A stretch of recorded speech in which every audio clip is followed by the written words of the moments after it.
Sen beni böyle kalsın.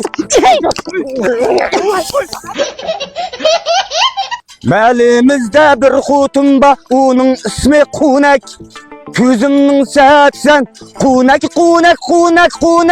Acaba kendini kırıp aldı. Davut Aki.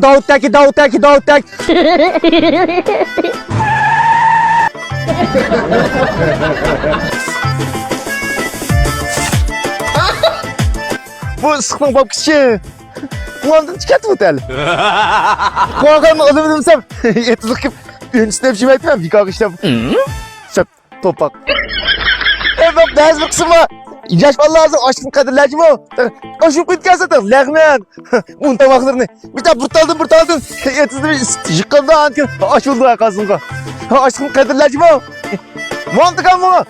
Çam kurtağıram. Ulaşıt versin. İçiyorum ben. Ama yok çok uzaklaş kalganda. Kalganın o kız tatlı değil. Fuaa, cehennet kunurda kaçacak kız get ya. Yey. Toğlum bana bacağında fuaa. Davut, usurbattın mı ne ha? Haklıktan kiyip usurbatkanda canın hem yeri toğlurup gitti. İşte gelsin usurbatkan demekten sen. Yey. Yiyenin iyili başlık. Etken yan kızım etketti, kızımı bu nesi versem, işkı rast olsa. Oran işkı sal, kam girdüğüden. Bırına koy, destan ki maysını ekkense, usur başlık.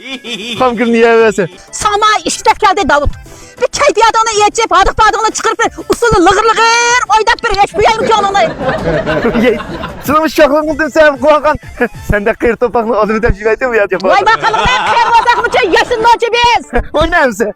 Andaq dinizlər, anındaq dinizlər, Uy andaq dinizlər, anındaq dinizlər, Əndək qılğan meydanlarda bizni əmizlər, İşte yarım otları da bizni əzmizlər, Biznin yanın Va Davut'un izlem sen bak Kuankalı. Ölçeli süper tutmam ya. Bakan ya Mahmut'u kösem işime şu beni gel. Neymiş gelgen o bakan yine. Ben demiş kutsa Davut'a be Kuankalı'nın usul sepe. Ha dikkat yurduğa bakma. Ben seni izlet bak kimlerin jüpe edip et toy vake. Hocam ne işversen sen tiye yanıtın. Döp şunu çıksaydı bu kulağın dolar. Va bu topak senin işte görlap çıksaldı. Kağaçların hemmisini eğini işit buldun. Bu taştın vatı. Bunu mayıp etti dottun. Ahmet Dost'un suplarını kegen ben.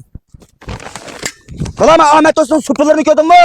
Mavça her xil cahil dağlanı. Her xil kirlençi bir jüyüşlem ki pakizlep çıkırdı. Şonumış dikhallağı tavsiye kılıp men ma. Epeldi mani. Siz ki işlerinin jüpe geç. Onda olganda her qaysı nahi şehirliden vakalat çıkıbıl kılımız. Alaqılış telefon numara 138 99 22 40 67. 138 99 22 40 67. Kuankan müştümürlükçe alaqılış arkalık vakalat çıkmasan buludu. Davamlı koysaymış, Davut'un aldap çıksalsa Kunak. Hey öyleydin sen. Devamlısın. Sen beni böyle kalsın.